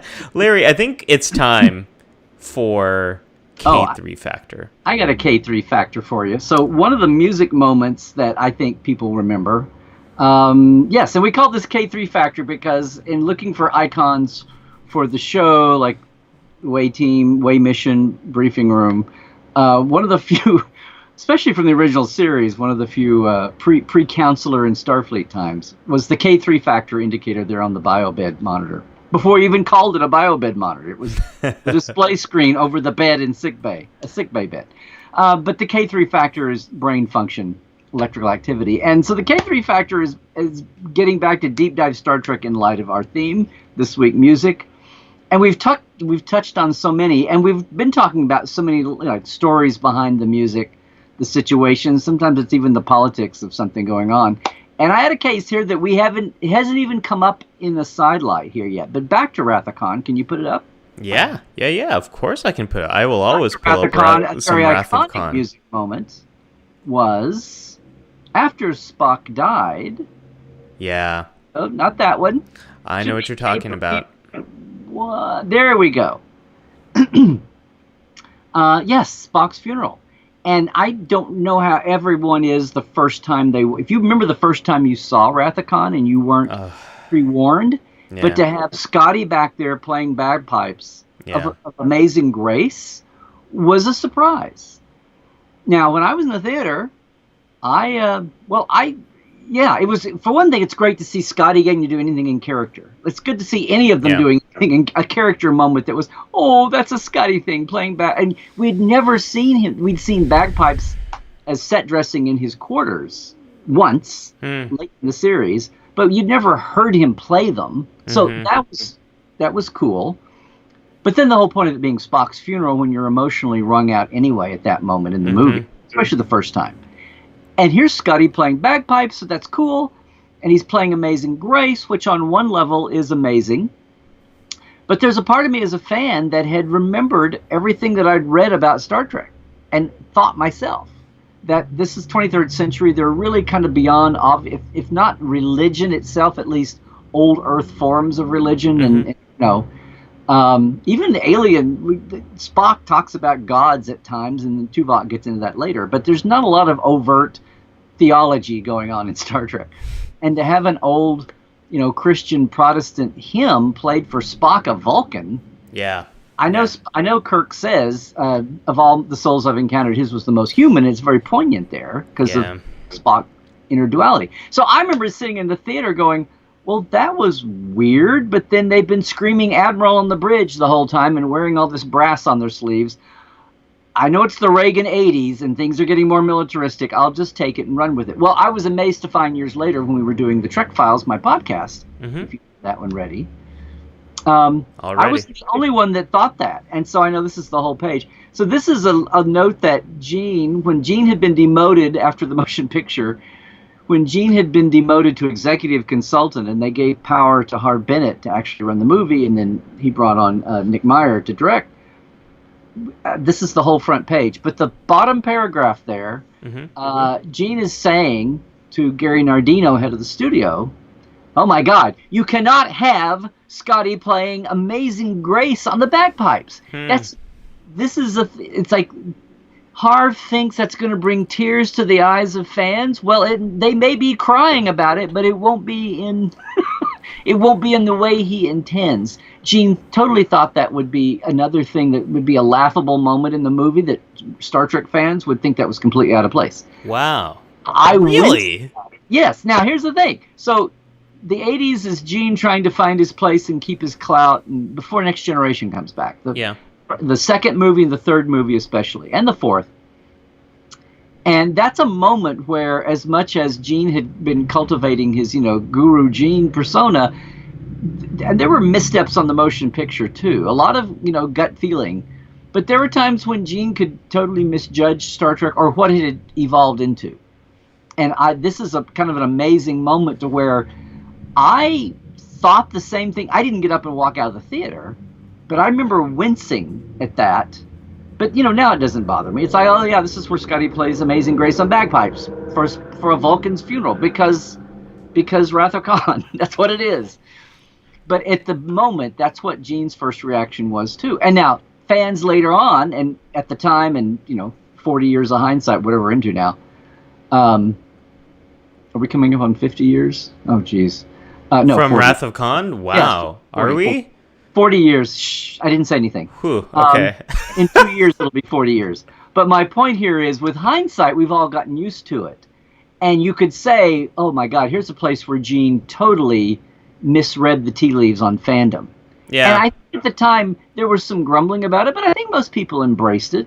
They, the mass movie audience embraced it, and fandom, too. And it's one of those things that we can go back and look at. But I just love this as a K3 deep dive factor, that an iconic music moment here that we all remember, mostly fondly, was something that Gene was dead set against. And you can argue whether he was wrong or whether time has just made us immune to his objections, unless we get all intellectual about it. But emotionally, it seems like it's always resonated. Well, so there's a lot here, Larry, and a deep dive K3 factor is the only way you know how to do K3 factors, and I am here for it, Larry. I am here for it. Actually, Ollie, if anybody wanted to do more of that, now this is what. Yes. Here, yeah. Yes. That's what we do in Portal 47 every month, and I just want to. Wow, that's big. Just letting everybody know, I'm going to be at an event tomorrow that's virtual, but I'm sneaking everybody here in. Midnight Sunday this ends, but here during Corona time I bring this out occasionally. It's a 3-for-2 simple sample Portal 47. So Portal 47 is like a mini con all year long. We do deep dives like this. We have folks that worked on the shows. I know everybody's gotten used to Zooming, but we've been doing this for 5 years, and I've got Portales on today on the call. This is a 3 months for 2 short-term thing. You can see if you like it or not. Everybody's worrying about the future right now and their own personal states and finances. But if you want to jump in and see if it's good and if it works for you and join our community, and that the purest form of me doing Trekland is Portal 47. And anyway, that ends tomorrow at midnight. But you flashed another sign there. I just wanted to make sure and let everybody know that whatever you're doing, this Connected Community Con is going to be at sciencedivision.com. It's the people that do the animated tribbles with the chip. They put this together to replace the vendor experience for vendors. And in the time since, instead of wandering from booth to booth in a physical room, you can wander from Zoom room to Zoom room. And there's over 20, all the way from licensees like Fansets and their company, Science Division, with the talking chirpy tribbles, to artists and cosplayers and writers and news groups and podcasters, and moi is going to be there too. So you can actually wander from booth to booth and talk like you would at a real con. And then Sid, Alexander Siddig, is going to kick it off with a welcome, and then afterwards is a panel led by a 24-year-old Trekkie, Ali Martinez, and a music show, and then I'm doing an after party, an after-con party with trivia. So that's all tomorrow. It's all virtual. And for 3 hours, the vendor room will be open where you can go around and see people. And I'm excited because I'm excited to see how it works and what kind of people, what's the demo of people showing up. Because one thing with all these virtual, like actor talks lately, is a lot of people have been able to go to this that never had the wherewithal, the finances, or the ability to go to a live convention. So a lot of people for the first time, we should do an LSL some week on that whole experience about going virtual. Mm-hmm. I think that's been in the comments lately. I was calling it Zoom failure, but there's an upswing to Zoom as well as down. Oh yeah, absolutely. And that's certainly it. But anyway, I wanted to throw that out there for everybody. If you can, it's in my head it's 11:30 Pacific, so you figure that for you. Starts at 2:30 with Sid Eastern, and it's even on our European. 11:30 Pacific is almost right now. So whatever time this is right now, that's that right, time right. Tomorrow. 24 hours from now, we'll start with Sid's opening, and then 3 hours of the vendor rooms, and then a panel and music, and then I'll close it with some trivia. We're taking the landing party trivia the way we do it at Vegas and adapting it for Zoom, since there is no live Vegas, at least in August this year, STLV. So anyway, I wanted to throw that out for too. And I'll be offering that 3-for-2 simple sample offer for Portal. There's a lot of stuff, Larry, you've mentioned that I need to comment on, and I'm going to work backwards. So one is you're getting nothing new. You're getting a lot of requests for this. I think this started with Cairo saying how much he loves Portal 47, and it would be great to get a Star Trek composer on. And then we also got a request. I think Earl says Dennis McCarthy would be a great guest to have on Portal 47. So make that happen, Larry. Yes. But I want to work back to bagpipes, Scotty, Spock's death, and sadness. So I just want to speak for a moment about sadness and crying. Sometimes we associate tears with sadness. Tears can also be a release. So oftentimes, if you've been holding something in for a long time, or you've been under high stress, or the stakes have been high, tears can happen as a way of really releasing and calming. And I experienced this as my wife was going into labor, and I was waiting for my daughter to be born and just trying to support her and help her through that. Once she was finally born, all I did was cry. And that was just a massive release of all that stress that was in my body. And that stress had nothing to do, as someone who was not giving birth, I was just revved up with nothing to do. And for many, I think in that moment too, not only are they mourning the loss of Spock, but this crew has been through a lot. Mm-hmm. They've been through a lot. And so this ceremony gives them all a opportunity to release some of that as well. And there's two things I really like here about that funeral scene is, one, I love that these people of science have now approached a time where there are no scientific answers. We don't know much. We don't really know anything about what happens after someone dies. And I think it's really interesting that at this point they are going back to some cultural customs, whether it is Amazing Grace, whether it is Scotty using his bagpipes, whether it is coming together to say these words. These are ancient customs that we have. So I love that. And for me, it never... It's funny you mentioned the bagpipes and all the connotations there are there, because for me, my family originally immigrated from Pakistan. And outside of the UK, the number one producer of bagpipes is Pakistan. Bagpipes are a huge part of Pakistani culture. tell. Yeah. It's actually the Pakistan's biggest producer of bagpipes is a town that is not that far away from where my mom grew up and my mom's family comes from. And so for me, bagpipes have always been associated with my cultural heritage and my family going back. And so I think that scene, there's so many pieces. There's definitely a Christianity part of it. There's a Scottish part of it.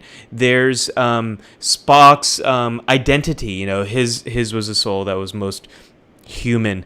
That was my horrible Shatner impression. And there's so many pieces to so many threads, so much tapestry there in that scene, and that's what was coming up for me. I love that scene so much. It always makes me emotional, even though I know he's coming back in the next movie. Spoilers for those of you who have yet to make your way through the Star Trek canon. So, but question. Yeah. The first time, so I understand, the bagpipes evoke your childhood and growing up. Yeah. Okay. Or not your child. No. I mean, I grew up here in California, but it evokes a cultural heritage. A direct family link. Yes. Kind of thing. Yes. Okay. So nowhere in the time you're watching the movie did you go, Amazing Grace? That makes no sense for Spock. No, I didn't. 21st because century, you're playing hymns? No, it never did, because Amazing Grace was not really a part of my childhood. So I hear Amazing Grace as an adult, and it evokes a lot of different things. I mean, it evokes President Obama in that moment, with that funeral, with that horrible death, and it evokes that. But it also evokes Star Trek Wrath of Khan. For me, whose funeral are you remembering? I'm blanking on his name, but it was the killings, the murders that happened at the church, and and President Obama attending that funeral, South Carolina church. Yes, and Obama singing. And he Amazing Grace. acapellas Amazing Grace. Yes. Yes. That's a cultural touchstone moment. For me, in my memories, as much as Wrath of Khan and Amazing Grace is there. Like Amazing Grace was not associated with religious doctrine or customs for me, and so for me, it's associated with Wrath of Khan and Spock. Okay, interesting. Yeah, I'm sure people are going to pop up. Ah, wow. So that's my K3. That's if you want a K3 for Ali's life. There you go. And with that, maybe we should head into our away mission. Time to send forth and be fruitful and soundify. Yes. So I got a really straightforward away mission here. So what I want you all to do is make a few playlists. So think about the emotional situations that you are going through right now. And what I want you to do is make playlists that will help you cope with these situations. I started doing this about 4 or 5 years ago. And I started doing this because I kept telling my patients to do it. And then I was like, maybe I should take my own advice, Larry. Maybe I should do this in my own life. So what I did is... Physician, heal thyself. Yeah, exactly. And so for me, one of the emotional situations I was struggling with most is when I was leaving work and coming home, and I was tired, and all the thoughts and memories and the struggles that my patients were dealing with, they were just floating around in my head, and I needed something that helped me transition from seeing a bunch of people all day long and helping them with their deepest, darkest moments to being with my family at home and trying to be you call that turning off work. Yes. And that's it's a key thing for all of us, is trying to leave work at work and be at home, which is really hard right now in the coronavirus world, since so much of it is integrated now, and so many of us have lost work too. So I created a playlist that I call Hope, and it's music that makes me feel like I've just kicked butt, that the world is in general getting better, and it makes me feel powerful and strong. And there's a lot of film score music in it, but there's also a lot of pop music. There's a lot of Beatles. I know the Beatles were getting a lot of love in the comments section as well. So that playlist completely helped me transition out of this one emotional state and to get into another one. So I want everyone watching, if you haven't done this already, to create a few different playlists that help you cope with different situations that you might struggle with. If you struggle with cleaning your home and doing dishes, make a playlist that is fun, that helps you to get into a different state. Put some of your favorite Star Trek music together. If you struggle with some situations of sadness, maybe toss in music that also validates that emotion, but also gives you some feeling of connection to something else. So I have a few different playlists now that I go to when I need it, and they give me that memory emotional boost that gets me out of one state into another. Larry, I don't know if you do this, but a lot of people do this automatically when they're in a car and they're driving. People sometimes do this less when they're at home, and we all need a little bit of that music therapy in our own lives to get through this situation. I did one huge playlist one time. I had a friend that was a fellow reporter who was, when we were all in Oklahoma, and he was moving to California. This is obviously before we did. And I did a playlist that was a whole combination. It was and there's a unique dynamic here. You might know this, a historical thing between Oklahoma and California. And not just the Okies and Grapes of Wrath, but like people who left, like people who get famous the minute they leave Oklahoma, including astronauts. So the minute they can get to space, they're famous. And Oklahoma used to have per capita more astronauts than any other state. I don't know if you knew that until the Corps got so big. Anyway, I did a tape that combined everything. It had Grapes of Wrath moments. It had Will Rogers. It had all kinds of bits and pieces. And it had Southern California things like It Never Rains in Southern California, and I've never been to Spain, but I've been to Oklahoma. I mean, there are all these bits, and I made it for him. And it had some sound clips, too, in it, some audio. And I had the tape. And then a few years later, when we moved to California, it became kind of I was like, oh, and we played it with the kids driving out, and when we moved, and it became a real emotional touchstone thing, because it was like home and forward and hopeful forward and mournful past, and here's why I'm leaving, and here's what I miss about leaving, and it was very emotional, and we played it, and when we go on vacations, we would play it because it was a road trip tape. But that was probably my biggest effort. But even now, just the way, say, iTunes is set up, or the way we do music digitally, I have it's totally a sidebar here. When I was growing up, everything was either rock. I had a brother that was 10 years older, so I remember a lot of rock when I was, music that was whatever era we're in. I remember music 10 years before I should be remembering it, because it had a 10-year older brother. Right. So it wasn't just when I got to junior high or high school. It was way before.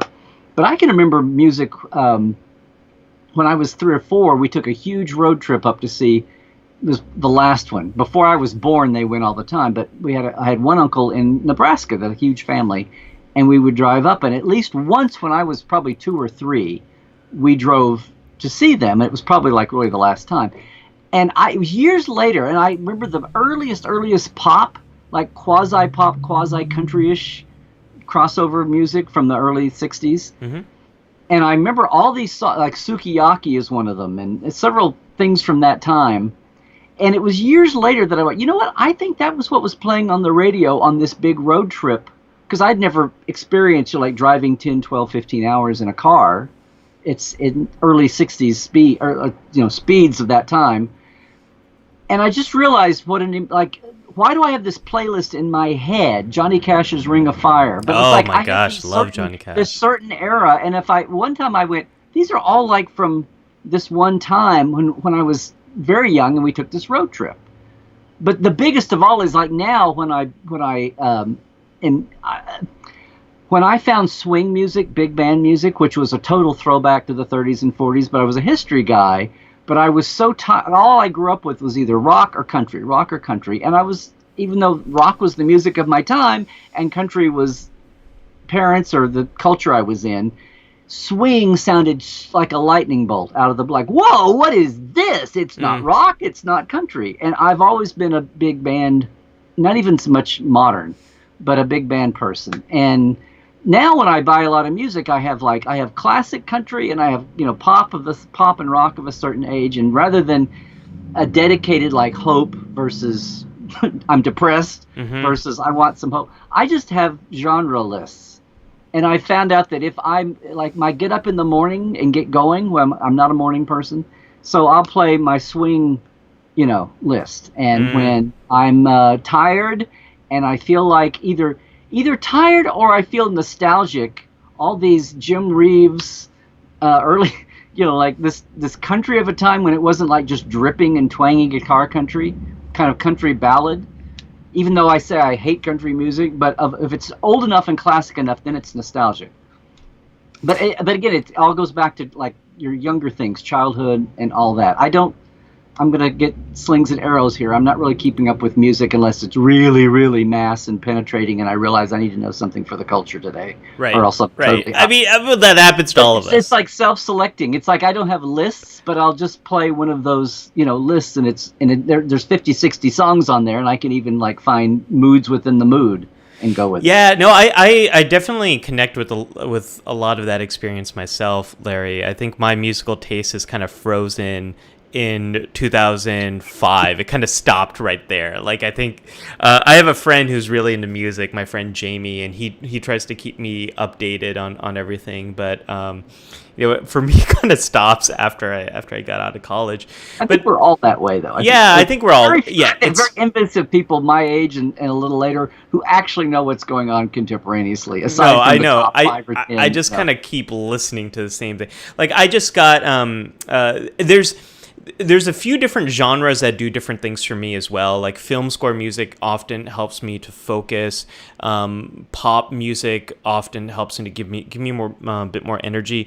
When I'm actually like feeling a bit more alone, and this hasn't happened in a long time because I've been trapped with my family for months now. But sometimes when I'm traveling and I miss my wife, a good one for me is Garth Brooks. She introduced me to Garth Brooks, and you mentioned country, and Garth Brooks is the first country. Garth Brooks and Johnny Cash, I would say, are the two of the biggest country stars that I love. I love their catalog so much, and listening to Garth Brooks helps me to feel more connected to my wife. And the specific song is "Standing Outside the Fire." That's the first song she grew up loving Garth Brooks, and in my early 20s, she exposed me to Garth Brooks, and the song that first made me love Garth Brooks is "Standing Outside the Fire." I just love the lyrics so much. There's because it's not enough to stand outside the fire. It's standing outside the fire, standing outside. Standing outside the fire. I just completely butchered his song. Maybe we should go back to Muck Time. Maybe.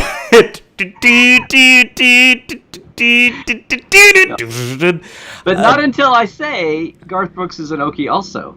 Really? Oh, that makes sense. Yukon Water Tower right on I-40, home of Garth Brooks. He there's as big now as it was in the 80s and 90s, but yes. We're watching his documentary on Netflix, and he's always wearing an Oklahoma hat, so that makes a lot of sense. So there you go. So with that, Larry, I think we need to open up the hailing frequencies. I know some folks had to leave, some folks are still around, but we'd love to talk to you if anyone wants to talk about music. Yes. We've got about 20 minutes before, speaking of family, before I need to sign off. But we would love... There it is. Other way. I think I can get it. Boom. You can do it. Maybe you should do it. Yes. Yeah. Please Skype in. Try to Skype in with us. Yeah, looks like Glenn wants to talk to us. So Glenn, stand by. We are going to bring you onto the show. And Glenn, just to get you ready for this, make sure you mute the live stream so that we don't get that horrible echo effect. And we're going to bring you on. While we're waiting to bring on... I'm catching up in the chat here. There's all kinds of... So much is happening in the chat. And for those of you in the chat, give us a comment about the music, the genre, the Star Trek music or non-Star Trek music that has been most helpful to you during this time, so we can all kind of learn from each other and expand our horizons. Time Fight song. Yeah. All right, Glenn, I am going to, I'm working on bringing you here, and I'm going to try very hard to bring you in without kicking Larry off. That is our challenge here. While you're doing that, I just see Cairo47 on Twitch. Hi, Robert. Say, apparently Brad Paisley is a huge Star Trek fan. Yeah, he invited Shatner. They did an album together. It was a thing. I'm trying to remember what the name of it was, but it was while we were doing while it was going and I was editing. Yes. Okay. I feel like we need the transporter danger music. Glenn, can you hear us? Also I can hear you. Can you hear me? Yes, wonderful. Hey, Glenn, good to see you. We have your device, feels like. Maybe not. I've got the Skype window, so we're, yeah. Glenn, welcome to Life Support Live. Oh, glad to be here. What would you like to talk about? He's calling us styles of engineering, obviously, so I hope it's not too lonely down there. And actually, this is the Star Trek Continues engineering set, by the way. Oh, my goodness. Oh, I recognized it, yes. Photograph. So anyway, go ahead. Oh, no, go. Okay.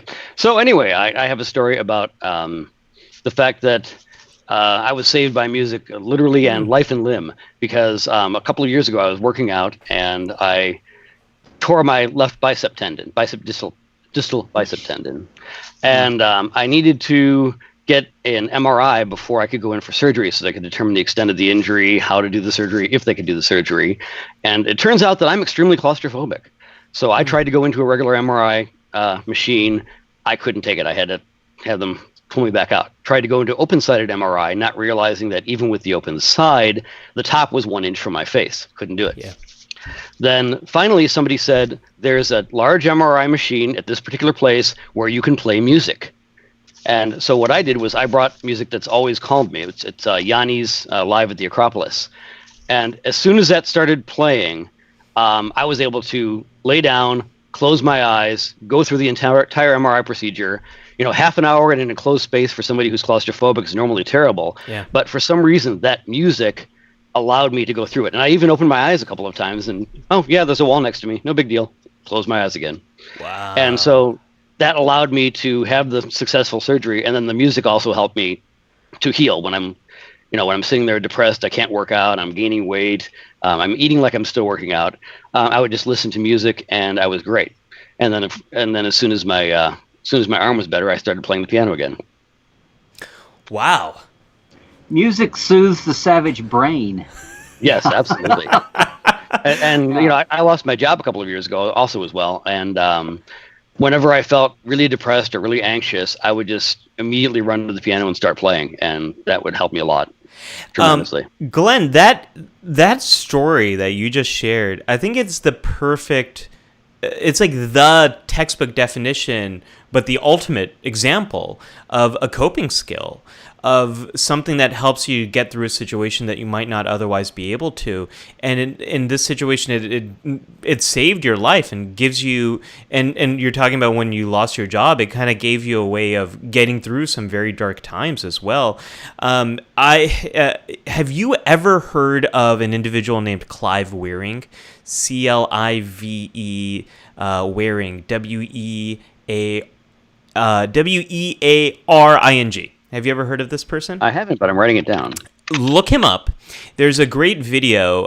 There's many videos about this individual. And for anyone who's interested in music and how music can just help us with some of the most difficult times, Clive Wearing is an individual who experienced an infection in his brain that destroyed his ability to form new memories. And he was locked in just seconds of time, sometimes minutes of time. And you would go in a room, you'd have a conversation with Clive, you'd leave, you come back, he'd have no memory of it at all. And he was stuck in these moments. Worse than Archer in Twilight. Exactly, just like that episode of Twilight. He had at least a 24-hour cycle before he lost. Archer had more time, Clive had less time. But, Glenn, there's one thing that would allow him to exist for a longer period of time. And that was music. He was a pianist. And when he played music, he could play these pieces for a long period of time. And that was the only thing that stretched out time for him. Otherwise, it was just these brief moments. And there's something so powerful about music in its ability to take us and transport us somewhere else. And I love your story for that. I'm curious. What comes up for you when you listen to Yanni now? Do you remember that moment of getting that MRI, or is it something else, or is it no, actually Yanni's music is something that helps me to relax at any time. Anytime I'm stressed out or when I can't sleep. When I'm having sinus issues, my nose is stuffed, and I can't concentrate on my breathing because that's the worst thing to do when your nose is stuffed. I'll throw on Yanni and it'll let me roar to sleep. So now I actually associate Yanni's music with healing, relaxing, sleeping. I love that. I love that so much. Well, in Star Trek, is there a certain piece, composer, theme that really sticks out to you in the way that Yanni's music does? Pretty much all of them. I mean, if I hear anything Star Trek, it immediately brings me into the moment of my favorite, whatever the music happens to be. It'll remind me of that particular era. Yes. Yeah. Yeah. If I hear anything from Star Trek 4, I'll start smiling like crazy because I love that movie. It's very uplifting. If I hear the Wrath of Khan, it's battle music. If I hear the Amok Time theme, that sort of thing. Yeah. And anything Star Trek will bring me into the moment of when I was first watching it. I love that. The Star Trek 4 theme, if you listen to it on its own, it's so silly. It's so whimsical, but it matches the mood of the movie. It does. Yeah. The hospital. Deep Space Nine, Voyager, these themes are a little bit of a departure, especially Deep Space Nine. It is a little bit darker and haunting in tone. What was your reaction to those themes as those came out? Well, when I first heard Deep Space Nine, I thought, this would sound really great, sped up by 30%. It was just a little bit too slow and drawn out. Most people feel that way about seasons 1 and 2 of Deep Space Nine. Just watch them at 30% faster speed. You're gonna have a great time. Absolutely. Same thing with Enterprise. When in the third season, when they added the backbeat, they added the rhythm guitar. And they remixed the lead singer's voice so he was about 20% quieter. Yeah. That made a wonderful theme. If they had started with that, there wouldn't have been nearly as many people disliking the theme. Yeah. Although they did that, they created a happier theme during their darkest season, during the Xindi arc. So well, if you notice, that's kind of what happened with Lost in Space too. When Lost in Space had John Williams' original whimsical theme, it was all dark, deep, serious. And as soon as he brought in the serious theme, that's when they started going to lighter episodes. Yeah. Maybe it helped people to make it more palatable. This is so funny because it's I don't know how many people in chat or you, Glenn, or you, Ollie. We talked about it a little bit. Like you have a specific. It's tied in maybe with the first time, but you have or maybe not, but you have a specific memory attached to a specific, like a personal memory attached. I have two real quick. One is the Voyager theme. I always snapped. The first time I heard it was at the crew screening at the lot, and Janet worked on Voyager, and we were all at the cast and crew screening. It's the first time a lot of the actors and the crew, like everybody, worked on their part, but it was the first time, aside from the editors, it was the first time most people, even in the family, saw it all together, the pilot, and that opening and Dan Curry's title sequence and the music and all of that, everybody was just like, we were all blown away. And part of that's like all the pilots, people are always excited at a pilot, and everybody thinks, they were excited for Farpoint because it was the first, Star Trek series in 20 years. And so that was exciting. So sometimes your emotion of the moment is coloring your, like now we sit back and it's just another title we look at all the pilots and we're like, oh, this one's better than that one. But in the moment, you're excited about it. But I will always remember the beauty of the Voyager opening credits. And that's one thing. A lot of people may say that Voyager's opening title is the prettiest, spaciest show of all. Absolutely. Doesn't make any. Somebody once said, "Hey, who's that hot dog pilot flying through rings of asteroid rocks? Why is he so low to that? And boys, he's flying close to the sun. I always go back to that night and everybody leaving the theater and think, oh my God, that was the best pilot ever. This is going to be all the tension with the Maquis and all the interpersonal things. Paris hates Chakotay and Neelix and Paris are jealous over Cass and all that stuff that went away in 2 episodes. But we all left the theater. But the other thing is the First Contact theme. Mm-hmm. Not so much for seeing because seeing it at a screening or in theaters and all that or whatever, but for I was at the Hilton in Las Vegas for the week before the experience opened, and even though the old experience at Las Vegas in Star Trek in Las Vegas, even though it utilized all the music, all the themes, clips, sound clips, audio bits, video clips from all the eras up until that point, for some reason. As we ran around working madly, setting up displays and booths and doing painting and doing signage and some of the last-minute touches, and I got a chance to help out with that. It's like the First Contact theme was on a loop. And to this day, I still think of the outside of the old experience and the catacombs when I hear dum, dum, dum, dum, dum, dum, dum, for the billionth time, because it was just on a loop. And and at the time, I'm like, I'm so sick of this song. But now, I have a very, because it's obviously no longer with us and long gone. And right. I was working on it before anybody else got to see it. And we were madly running around trying to fix problems and put things up. And it reminds me of that and the great Penny Juday that was there working on it. And anyway, it's kind of a bittersweet, sad, totally apart from the, which is what we talk about when we think about, we hear music from our teen years or whatever, and it takes us back to that moment. And that's like the weirdest thing I think any Star Trek music does for me. It takes me back to the week before the experience opened. Glenn, I got one more question for you. No, sure. Please, go ahead. You were about to say something. Oh, I was going to say that I absolutely love the experience. Living in Las Vegas, it gave me the opportunity to go there quite a bit. And that's when I was first exposed to the GNDN acronym. So, which means... Goes nowhere, does nothing. Goes nowhere, does. Yeah, I think that was that in the history of the future section. Was that in the history of the future section of Star Trek: The Experience? I'm not sure. I just remember that they first started talking about it on one of the tours of it, my first time there. Yeah, that was a.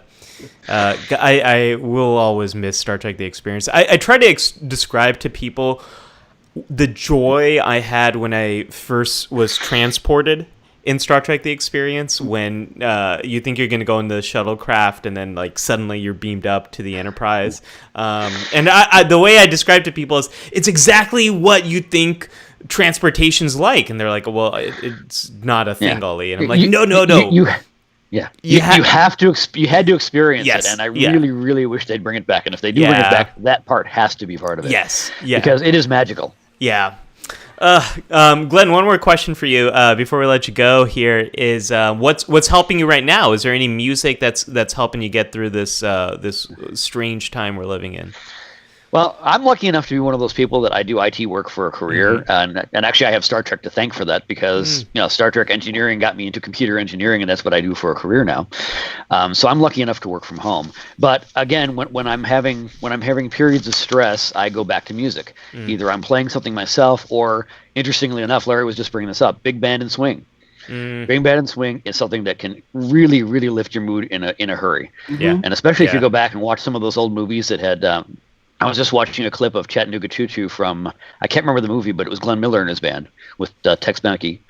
And, it just immediately just launches you back into happiness. What's the ski resort in Idaho? Yes, that's it. That's the one. I can think of what it is, but I can't think of it. I've gone blank. Yeah. I love that Earl said GNDN goes nowhere, does nothing is 2020 after mid-February for me. Absolutely. Glenn, thank you so much for being here. I love your beautiful background. GNDN is on that background. I mean, is it? Is it really? It's somewhere on the that one. It's on the Kingsland set. Yeah. But yeah, as a matter of fact, on the Kingsland set, also I was lucky enough to be on the bridge, and there was actually one of the buttons on there said Control Alt Delete. Oh, it had me cracking up. I love that. Yeah, they did a whole bunch of inside jokes on that set. Oh man, I love all those little details on all the sets. Glenn, thanks for being on the show. Thanks Sun for Valley Serenade. I just Yes, Sun Valley Serenade. That's it. Exactly. It happened in Sun Valley. Was the yes. But Chattanooga Choo-Choo's from Sun Valley. Okay. thanks for being on, Glenn, and thanks for being in the comments and a part of the community. Yes. All right. Thanks a lot. We'll see you Long and next prosper. time. Good Yeah. to see you again. Yeah. Gosh, Larry, I love that. I love that story from Glenn, and I think that story also captures everything we've been talking about in a nutshell. This has been a really awesome episode. Folks, if you want more of this kind of stuff from me, go ahead and check out The Psych Show. I talk about psychology and mental health and how it relates to pop culture all the time. I appreciate all the love for people are saying I have encyclopedic knowledge of Star Trek. Have you met this guy right over here? Larry, maybe this is why our pre-show conversations take 3 hours. Is we're like, okay, we're gonna have a very short one today, Larry, and Larry goes, yes, we're gonna have I gotta go to sleep, and then we end up talking for 3 hours about. That didn't work well the other night. Yeah. No. A light one after Prejudice. Fine. With 5 now, music I can think of a few, and then you get going. Right. Oh my Whale gosh. songs sound like it was going to be a radical thing we could add to the list, and then it winds up getting squeezed out by, Harry Kim playing clarinet. Okay. Oh my god. Oh, we didn't even talk about Harry Kim playing. Somebody brought clarinet. that up over here. Thank you. There's been a lot of great moments brought up in the chat, guys. I want to make sure and let everybody know. There's been a lot. I mean, I feel like I've looked at the chat less. I feel like I've looked at it, but mentioned. Yeah. There's a couple of things in the chat I want to speak to real quick before we wrap up. So the DS9 is getting a lot of love, and folks, if you haven't listened to, there's a version of the DS9 theme that's done with a full orchestra, and it's a much longer version. I'm sure it's floating around on YouTube, but it is gorgeous. It is it's almost like you're listening to the DS9 theme in standard definition, and now you're listening to it in HD.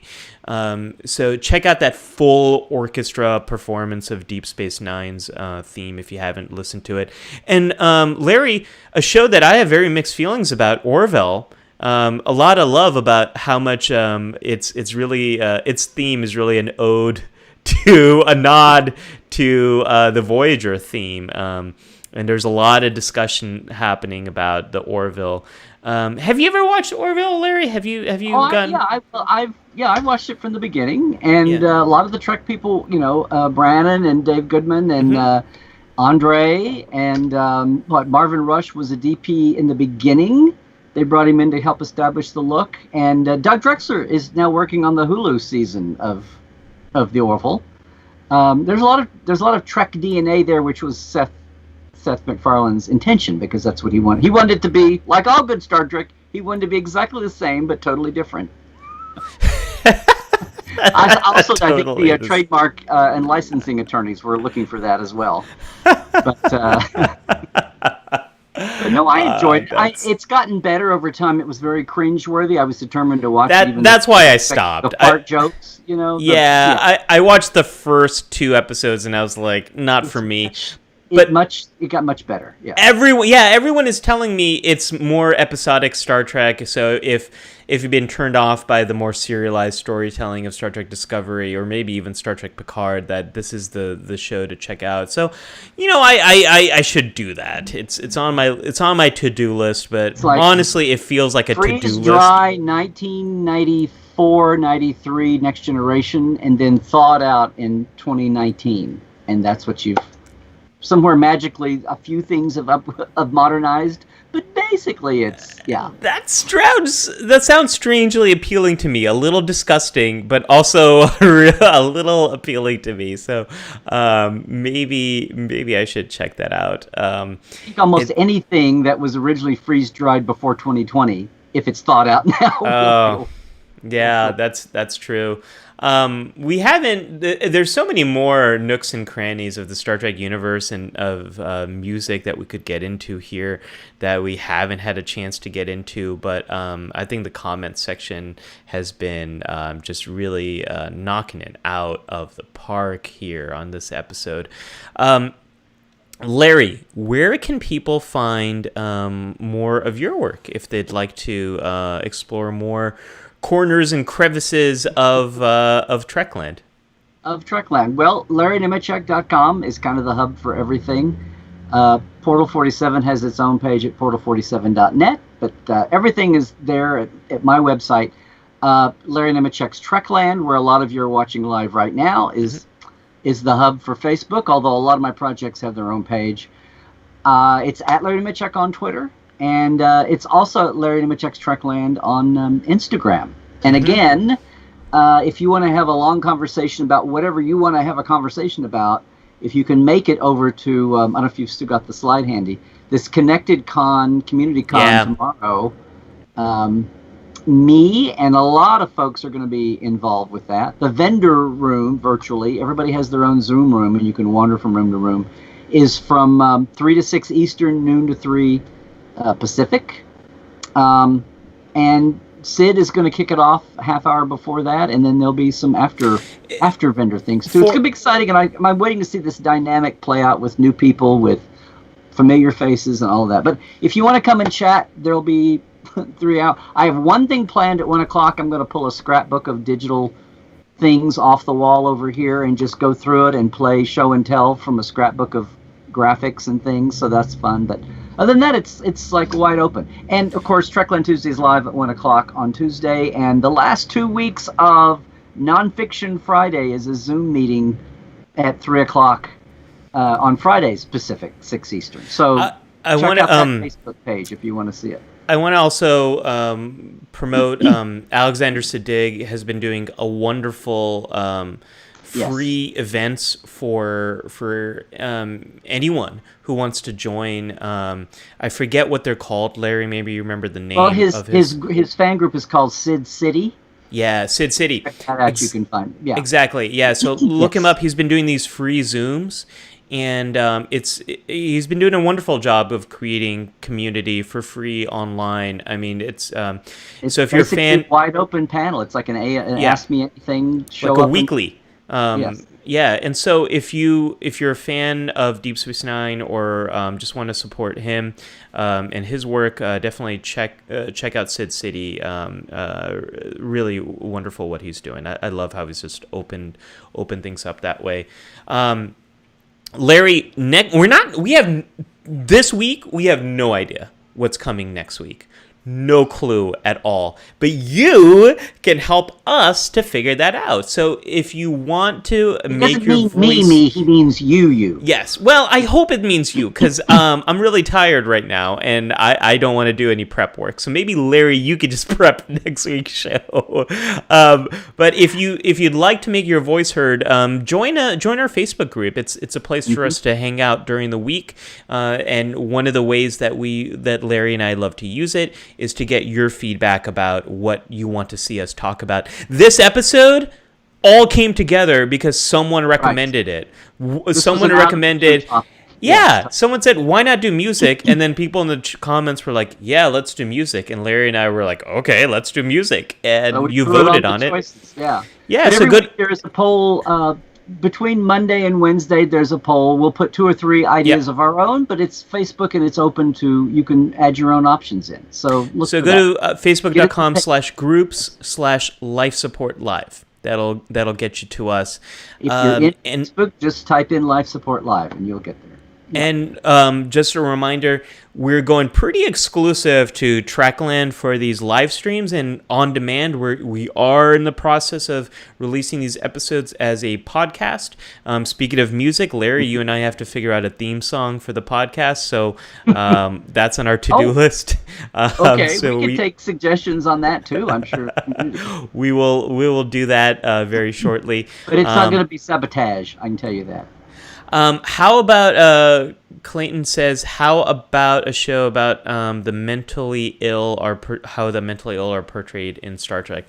Man, if you want me to get on the soapbox, Clayton, I can really. If you wanna hear more about that, although Larry and I might want to have that conversation with someone else. Maybe we can bring a guest in who can help us to kind of explore that issue a little bit more. Jared says there should be a show about Amazon addiction during Corona times. Addiction in general is something that you and I have talked about, Larry, that we want to show both with Star Trek Picard as well as Barclay. There's aspects of that have come up that we've kind of talked a little bit about. Zahir says, I'd like to hear more about the connection between real-world mental health treatments and those in Star Trek. Gosh, this seems like... Okay. Yeah, maybe it's Clayton hit it on the nose. Wow, maybe we need to talk about that, Larry. Do folks want to talk about mental illness in Star Trek and as well as mental health treatment? Maybe that's something we need to throw up on the poll. All right, Larry, we have gone on for a very long time. Thank you for joining us. Thank you for making us a part of your week. This was a ton of fun. I think Cairo said as soon as the stream is done, he's going to go play his guitar. I want to go listen to some Star Trek music, so that's what I'm going to be doing.